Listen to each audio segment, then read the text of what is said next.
राहु दशम भाव में है ना, कर्म कर्म में छाया ग्रह है।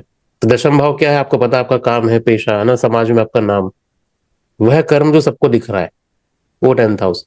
अब राहु यहाँ बैठा हुआ है, छाया है, मिलावट है। राहु बॉर्डर क्रॉस करने वाला ना, सीमा को तोड़ने वाला। तभी बोलते हैं ना कि मैं अलग हूं।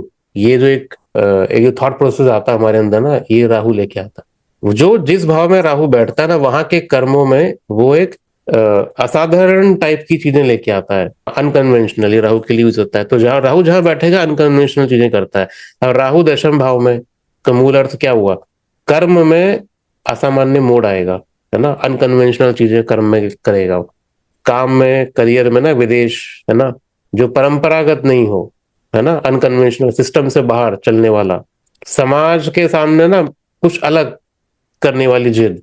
हम्म। यानी राहु 10th हाउस में हो तो इस उस वो जातक का जो कर्म है ना, उसका बड़ा पाप पुण्य तरीके का मंच बन जाता है वहां पे, उस जगह पे। तो अच्छा अच्छा काम करे तो बहुत ऊपर, गड़बड़ काम करे तो बहुत नीचे, मध्य कुछ नहीं होता। राहु जहां बैठेगा वहां पर आप मिड में कुछ नहीं कर सकते, या तो बहुत एक्सट्रीम या तो बहुत नीचे, दो ही ऑप्शन है आपके सामने।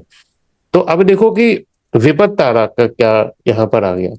विपत तारा, नव तारा में तीसरा तारा ना, विपत। विपत, जहां गिरावट, जहां फिसलन होता है ना, संकट, है ना। तो विपत मतलब कि जहां पर गिरावट है। शास्त्र में क्या लिखा है कि विपत तारा में जो ग्रह या जो दशा एक्टिवेट होगा, है ना, वो आपके जो आपका कंफर्ट जोन होगा ना, उसको तोड़ता है पहले तो। विपत तारा की दशाएं, यात्रा, आपके झगड़े, आपके संकट ना, नौकरी में कुछ चेंजेस, ट्रांसफॉर्मेशन, है ना, मजबूरी से करना पड़ता है।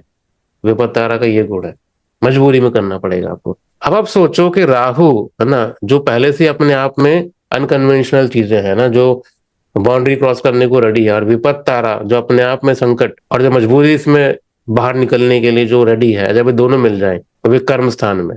अब इसका अर्थ बड़ा गहरा हो गया। तो कर्म, आपके कर्म में कुछ ऐसा संकट आएगा जो तुम्हें ना घर में नहीं बैठने देगा। तुम्हें चलना पड़ेगा, तुम्हें निकलना पड़ेगा। और वही यात्रा सही दिशा में हो। ये श्लोक ये बोल रहा है कि वो यात्रा सही दिशा में होता है। तो वो सिचुएशन आपके कर्म में कुछ ऐसी सिचुएशन ले आएगा जिसकी वजह से आपको ना चीजों को छोड़ के आपको बाहर निकलना पड़ेगा।